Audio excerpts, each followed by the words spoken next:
Welcome to Friends with Fertility, the podcast where we dive deep into the world of fertility, reproductive health, and all the emotional journeys that are in between. I'm your host, Elizabeth King, a fertility expert dedicated to providing you with the knowledge, support, and inspiration you need on your path to parenthood. Whether you're just starting out, exploring your options, or looking for solidarity and advice, we are here for you.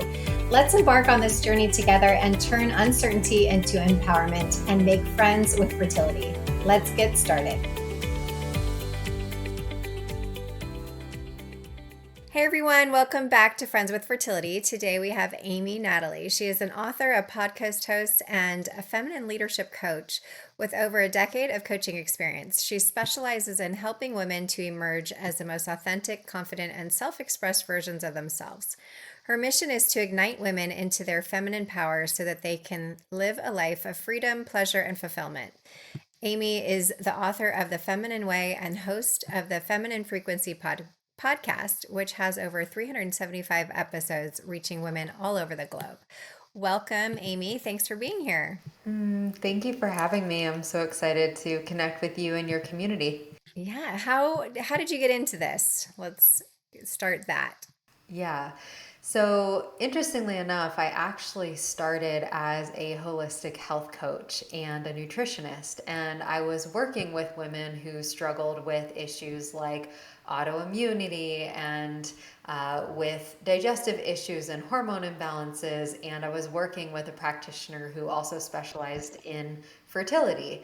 So I started in that realm because I used to struggle a lot with my health. And when I realized that there were possibilities and ways that I could feel more empowered with taking care of my body and my well-being, I wanted to share that with other women. And I think that's part of my nature, is to be a student and then to want to share that and to give that to others who maybe haven't learned that information yet. And so that's been very much my path, is to first really heal myself and to gain the tools to do that, and then to embody that wisdom and then to share it. And so it started really with the body. And as I got deeper into my journey, I was also really struggling with my mental health. I was struggling with depression. I was struggling with anxiety. I was feeling really burnt out, and I just felt really disconnected from myself and my body. And so that led me down the path of learning more about masculine and feminine energy. I was very much, a lot of the time, in my head, overthinking, overworking, overwhelmed, like just in that mode of constantly doing and putting a lot of pressure on myself. And I was really unfulfilled and really unhappy. And so I felt like something was really missing and that there was something deeper that I needed to address. And that's what led me down really my spiritual path, my personal development, and my healing path, and more of a holistic way of approaching health and wellness. And as I started to feel better emotionally, I started to see that the symptoms in my body started to resolve. And I also started to see that my relationships started to improve and that my business started to grow and that overall the quality of my life started to get better. And of course, then I was like, okay, I need to go back to school. I want to teach this to other women as well. That's awesome. I feel like it's so fun when you get to have those moments and you're like, oh my God, listen to how this changed my life and I want it to change yours. It's one of those moments, I think, for most people, I think, feel that same way. Like we get energized by information that could potentially help somebody else. So I really feel what you're saying there. What's one belief about feminine leadership that you feel like you're here to disrupt? I know you talk about the masculine, feminine, but what specifically do you feel is something that you're here to teach us that can really disrupt that I guess I don't want to say the wheel that we are on, but in a lot of ways it is. And I'm the first one to admit I was definitely on that. You know, I was single till I was 40 and I was doing all the things and living a very masculine life and even self-aware of it to a degree because of just the nature of being on your own. But also it's hard to shift that energy. But to your point, when you shift it, things start to change. But what's one belief that you have that's here to disrupt that feminine leadership? Yeah. I think especially for women who are operating in that more hyper masculine mode, like myself and like you, where we feel disconnected from the feminine, is that the fear is if I embrace my feminine energy, it means that I'm not going to be successful and I'm not going to be productive and that I'm not going to be able to achieve all the goals that I want to achieve. What do you define as feminine energy? Because I tell people it's different for everybody, right? But how would you describe that if somebody's listening and they're like, "Well, I think I'm in my feminine energy, but what does that even look like?" Can you explain that a little more? Yeah, if there's a word that I could use to describe the feminine, it's aliveness. It's life force energy. And it's that connection to whether it's your creativity, it could be to the nurturing side of yourself, your connection to your intuition, your connection to your body, your connection to nature. Like you said, there's so many access points of what that means to be connected to the feminine. And to me, with the feminine, I think what people misunderstand is they think that it means being soft or being weak. And there is a lot of power in connecting to that vulnerability and to that softness and being connected to our emotions. And so there's this misconception that if we actually allow ourselves to feel or allow ourselves to slow down, that we're not going to get to where we want to go and we're not going to be as successful as men or as successful as other people in our industries or in our peer groups. And what I've found is that it's actually the opposite, is that connecting to your feminine energy is a superpower. And that when we learn how to use both our feminine energy and our masculine energy together, that is what allows us to have more of sustainable success in our lives. And I really want to use that word sustainable because, yes, you can go fast, you can go hard, you can make a lot of progress in the masculine, but especially for us as women with our hormones and with our menstrual cycles, if we override what our body is telling us, eventually we burn out, we slow down, and we can't keep going at the same pace. So I really want to emphasize this piece around creating sustainable success in your life. And you use the word burnout, and I think it kind of gets thrown around of like, "Oh my gosh, I'm so burnt out on this," or "I'm so overwhelmed."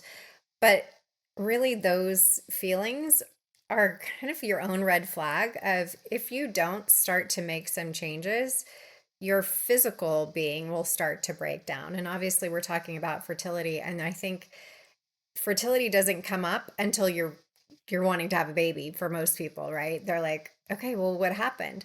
Well, what happened was your body was signaling you to slow down or to look at something and you were ignoring it because you were so supercharged on building your career or whatever it was, or masking the symptoms, right? I have a painful period, so was on the pill, or whatever your situation may be. And I think when you are talking to somebody and say, "Oh my," saying, hearing yourself say, "Excuse me, I'm so busy," or "I'm getting so burnt out," or "I'm so overwhelmed," I think that's your time to like sit down and write it down. Like, what is overwhelming you? What is starting to burn you out? And how could this potentially start to affect your health?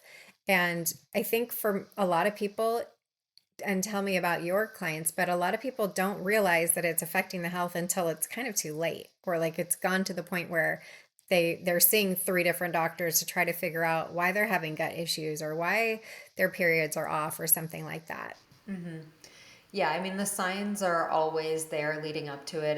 It's never just this overnight thing where all of a sudden your hormones are a wreck. There's something that's been leading up to that. And like you said, there's so many times where we either consciously override those signals or like you said we've been masking them. And Honestly, I don't feel like it's any individual's fault. I feel like this is more of a systemic and a cultural issue where we are not taught, even as young girls, about our menstrual cycles. We are not taught how to listen to the symptoms in our body. If anything, we're taught to push through it, to ignore it, to take medication to mask the symptoms and the pain. And so, the work that I'm here to do, and even in this conversation, is if we can bring some more awareness to let women know, oh, it's actually not normal for you to have super painful periods all the time.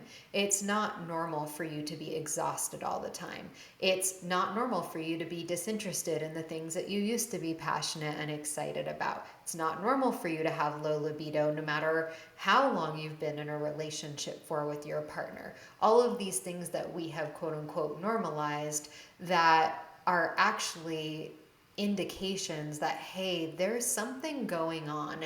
And like you said, the check engine light usually has been on for a while, but it's almost like we're covering it and we're ignoring it until we have no choice but to listen. And it's interesting. It is human nature for us to wait until the car is broken down to fix something. Right. And And there's almost like a badge of honor, so to speak, if you're a hard worker, right? Like the harder you work, the more successful you're going to be, or whatever. And really, you have to measure your own success of what that looks like. I love that. Yeah, that's something that I talk to my clients a lot about is like, can we redefine what does success mean to me? Like the quality of my relationships, the quality of my health, the fulfillment that I'm experiencing in my life. And of course, a piece of that is to have the financial means to live a life that you enjoy. So we don't want to ignore that. And it's like, okay, but at what cost? Am I, and what is the approach that I'm taking to get there is really what we're looking at. For sure. And in the feminine way in your book, what chapter do you feel for you personally when you were writing it was like, oh my gosh, this is like, this is my jam. This is exactly why I'm writing this and in the flow. And I know in writing my own book, there's some parts of it where I feel like that's what needs to be said, right? To teach what you're talking about. But then other areas where I'm like, oh my gosh, this is bringing me back to exactly why I'm doing this in the first place. What was it for you in writing your book? Yeah, there's so many pieces of it, and I really do feel like my book is such an extension of myself and my story and my teachings. And in each chapter, there is either a personal story or a client story that I feel really deeply connected to. But the one that's coming up that I think would really speak to our listeners, and that really was such a big part of my journey, is this conversation around surrender. And I think for us in general, but also as women, we really like to have control over things and we like to know where things are going and we like to have a plan. And I found myself in what you might call a quarter life crisis in my mid to late 20s. And I was living a quote unquote successful life. I was married, we owned a house together. My life looked really beautiful on the outside. I had everything that one could ever want. And yet inside, I was feeling so empty, so miserable, so depressed. I was emotionally eating. I was so inflamed. My thoughts were super negative. And I just had this experience of like, it can't be like this forever. Like it's not meant to be like this. And I had heard about this concept of surrender before, but I hadn't really had a personal connection with having faith in something greater, in a greater plan, in this idea that we are always being supported and guided, and that sometimes we don't have the answers, and that there's actually really beautiful things that happen and come through when we don't have so much structure and we don't know all of the next steps that are going to happen. And so I went through a really, really deep process of getting to a place of realizing that if I was truly going to be happy and really listening to my own intuition and what was right for me, that it was going to require me to surrender and let go of certain aspects of my life that were not contributing to my highest good and to my health and well-being. And so that's when I decided at that time to, it was the hardest decision I've ever made, still to this date, where I ended my marriage. And it was this deep surrender of, okay, I don't know what's going to happen next, but I trust that there's a greater plan for me. And what's really interesting, and I've heard this over and over again from other women who have taken courageous leaps, whether it's leaving a job that feels out of alignment, moving to a new city, or moving to a new country, or leaving a relationship, is that when we take that courageous step, there's so much beauty and support and love that is on the other side of that, and freedom that our mind can't quite comprehend, because in our mind, like, the unknown means failure, or it means that we're not going to be safe. So that moment of, sitting in my bathtub and sending out a prayer to a higher power, to the universe, to God, being like, I can't keep doing this way, and I need your help, and I surrender. Like, I give you the wheel. Like, please show me the way. And that was a huge experience for me. And I've had many other surrender moments over and over again that invite me into that lesson of letting go of control. Which is, I mean, that's my mantra these days is I surrender to you. Please take care of everything. There's so much happening, but also I think, and I even remember feeling this way years ago too. Like, what does surrender even look like? When people would say, you just need to surrender. Okay, what does that mean? And I think, again, it means something different for everybody. And specifically within fertility, I think surrendering is, again, different for everyone, but it gets you to a point of we are so used to controlling everything with whether it's work or, like you said, with a diet or whatever, that when people come to me and they're like, I'm so type A, I've done all the things, I'm taking the supplements, I've seen the doctor, XYZ, all the things. It's like, okay, well, let's go a little deeper than that to see what else needs to let go, or what else needs to be healed, or what else is under there that's preventing this from happening. And I think that's where the surrender is. It's like the things that may be hiding for you that you kind of know that you should look at, but you don't really want to because it's not super convenient, or it's too painful, or maybe you're not even aware of it, or maybe it doesn't even belong to you. Maybe it's, something in the lineage that is coming up that doesn't belong to you. But it's surrendering and acknowledging that, to, again, to your point, Amy, of like, I just got to trust that this is the right thing, and it's all going to work out and it's all going to be okay. And that can be really, really hard, especially in fertility when you're up against a time clock, right? When you're like, time is not on my side to be surrendering. I need to be doing something. And oftentimes that feels counterproductive, to kind of take a pause and to take stock of what's happening in your life. But that is where things, when the surrender happens, that is where things start to unravel for the better. And people come into your life and things start to happen that you're like, oh, okay, maybe this is because of that, right? You can only connect the dots looking backwards, not looking forward. And I think that's a big thing. So thank you for pointing that out in your book, because that is a daily, like I said, I'm not kidding when I say it's a daily mantra for me. It's it's something we all need to work on. No matter how self-aware you are, there's always something that is bringing you to surrender.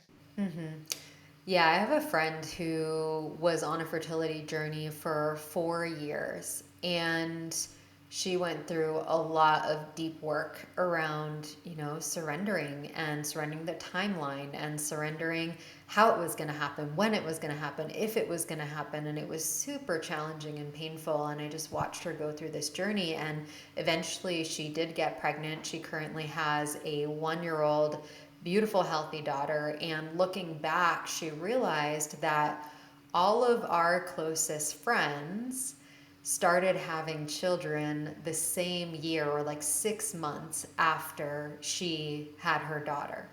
And so now she gets to be a parent with all of these other parents, and they get to have community in that way. And yeah, looking back, she could see, oh, this is the timeline that it was meant to be on, even though it was a really challenging journey. And so I want to share that with your listeners of, Sometimes we don't know the reason behind these things. And what I'll share just from like an energetic and embodiment perspective, especially when it comes to hormones, is that when we are operating from that place of feeling stressed out, when we're operating from that place of constriction, and even I kind of think of like having our fists tight of trying to control things, it slows down the process. It creates more imbalance in our system.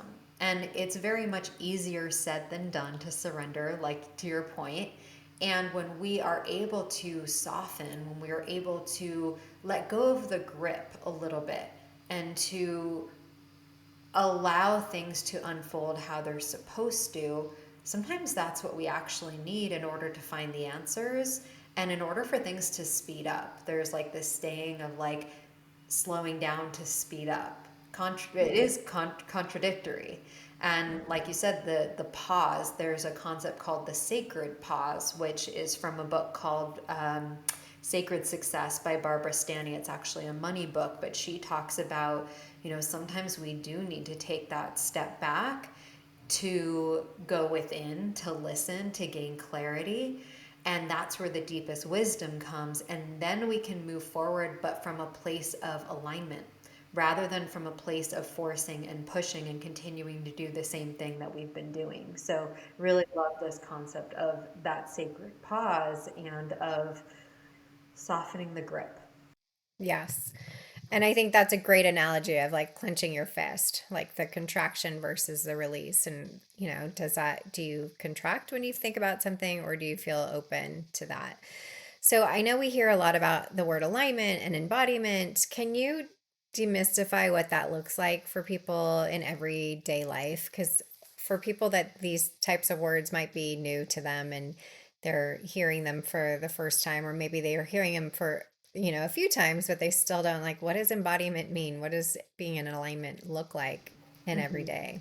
Yeah. Yeah, let's start with embodiment. So, embodiment is being connected to your body.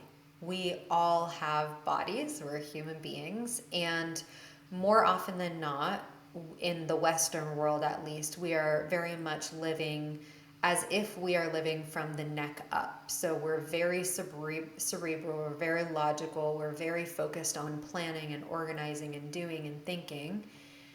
Yet, if you take a moment and slow down and just even feel your breath, like take a deep breath with me and feel the air coming in. Maybe you feel a feeling of openness or expansion in your heart or your lungs or your belly, and you start to get connected with the sensations in your body, right? Where do I feel tense? Where do I feel tight? Where do I feel soft? Where do I feel open? Where am I clenching my jaw, my shoulders? And as we start to tune into those sensations in our body, we start to connect with the wisdom of our bodies. Our bodies are so intelligent. Our heart is always beating. Our lungs are always breathing. Our bodies are doing these crazy healing processes every single night when we go to sleep. And yet, we often don't listen to those signals and symptoms that our body is always trying to tell us. So when we are embodied, it means that we're actually in our body. It means that we're feeling. It means that we're sensing.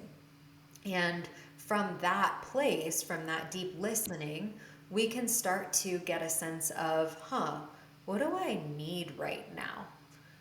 Instead of what does this exercise program tell me to do? What does this nutrition or diet tell me to do? What does this doctor tell me I need to do? And instead, can I start to listen to, oh, I feel really tired right now. Maybe I need to rest. Or I feel like, I don't know, certain foods that I'm craving because my body is guiding me towards that.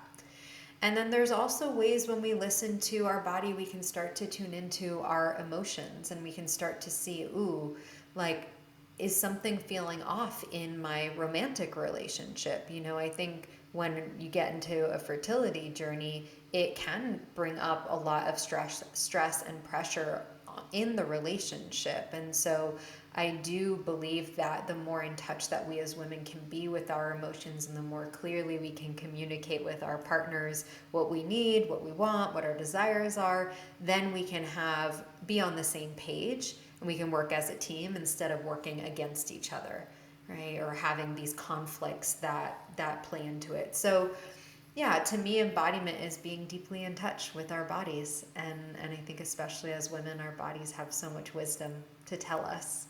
For sure. What are some of your favorite rituals or kind of no, non-negotiables every day to stay connected with your body and your feminine energy that you can share? Yeah, I think, especially if we're talking about the realm of fertility, something that can be really simple that you can do is place both hands on your lower belly around your womb and do some breathing into that space. So putting your hands there, you can even put them, sometimes they end up being a little like heart shaped there, which I love.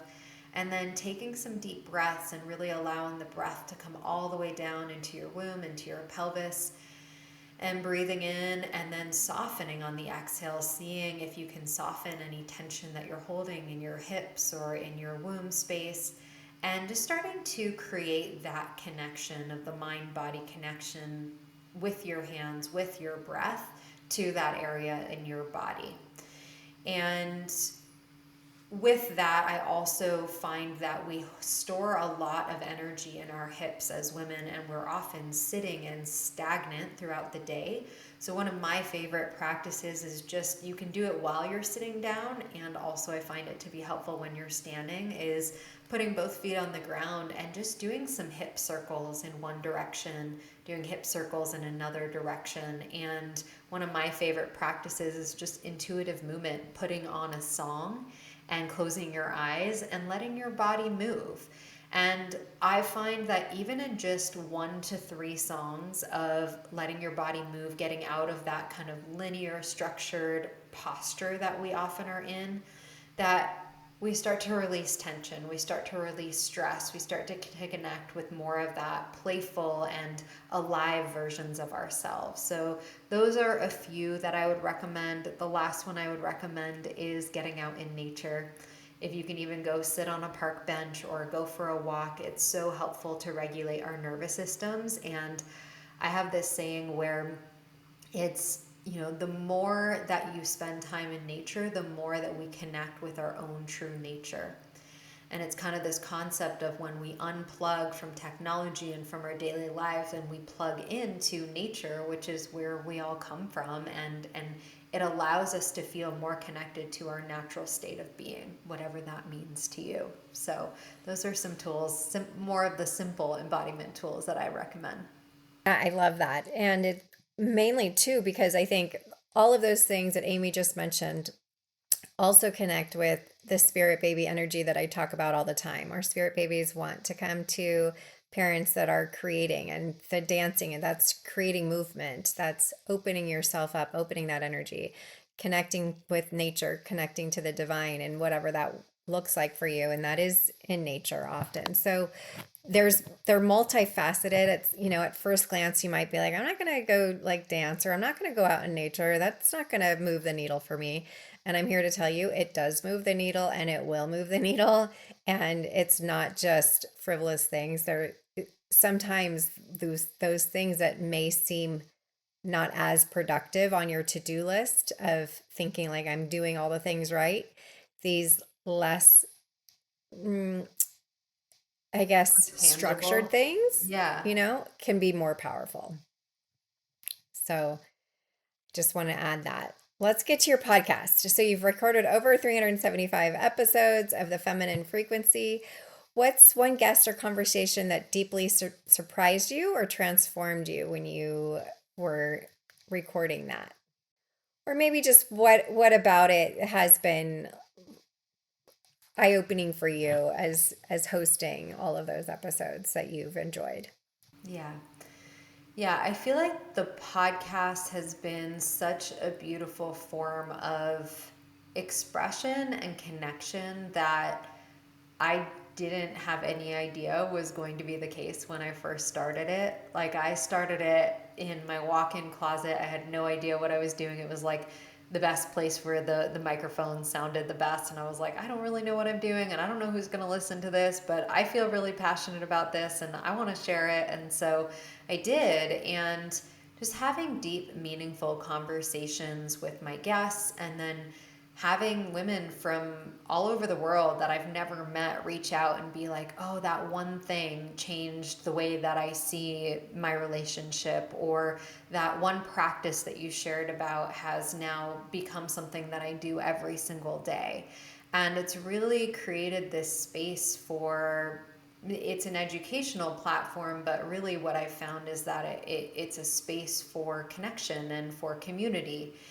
And, I feel like I do learn something in every single episode. I talked earlier about being the student, and it's like, this is the stuff that I love learning about. It's the stuff that I love teaching about. And yeah, one of the big conversations, I just had one that went live today that I loved, because I've had this conversation several times with different people and I love these different angles, is this conversation around letting go of good girl programming and being your authentic self. And for whatever reason, just the way that this guest embodied the work and the way that she articulated it so beautifully, it like created new perspectives for myself, and I know my listeners as well. So I feel like it's been an evolving journey, and I think there's so many beautiful voices and so much wisdom to be shared. And when I was first starting my journey with health and wellness, like I was listening to podcasts to learn more and to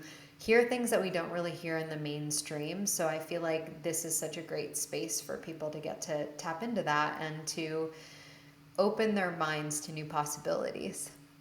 Could not agree more. And I think giving hope, right? So not only are you learning, but then you hear other stories of who have overcome things, or like you were saying, you lived your life in one way and transformed it to another. So maybe they're looking to get out of their corporate situation or whatever it may be. I think there's so many instances that can give inspiration to other people that I think is so beautiful. So how can people find you and work with you and learn from you? Yeah, well, first I want to say thank you again for having me on the show. I've really enjoyed being Thanks here. for being And here. yeah, and the first place I would recommend, since we're just talking about the podcast, is the Feminine Frequency Podcast. You can find it on Spotify, Apple, or YouTube. So we do have some video versions of the podcast as well. And then I also would love to share a free gift with your listeners. I Great. created a morning ritual to help women to connect with their bodies and to have more of a empowered mindset to start the day. So it's called the Empowered Feminine Morning Ritual, and that Amazing. will be a great meditation and guided practice to really bring you home to your body. So that would be a great resource as a next step. You can find my book on Amazon, and then all of my other offerings you can find on my website, amynatalieco.com, or on Instagram, amynatalieco. I have both one-on-one offerings and then a group mentorship called the Multidimensional Woman. So lots of beautiful insights. Yeah. That's awesome. Well, thanks again, Amy, for being here, and I look forward to connecting again. Yeah. Thank you so much. Thank you for joining us on this episode of Friends with Fertility. We hope that you found the stories, insights, and tips as inspiring and informative as we did. Remember, you are not alone on this journey. Your friends with fertility are here for you. If you've enjoyed today's episode, please subscribe, rate, and leave a review on your favorite podcast platform. And don't forget to follow us on social media for updates and more fertility resources. Until next time, stay hopeful and keep believing in your journey, and know that we are sending you lots of love.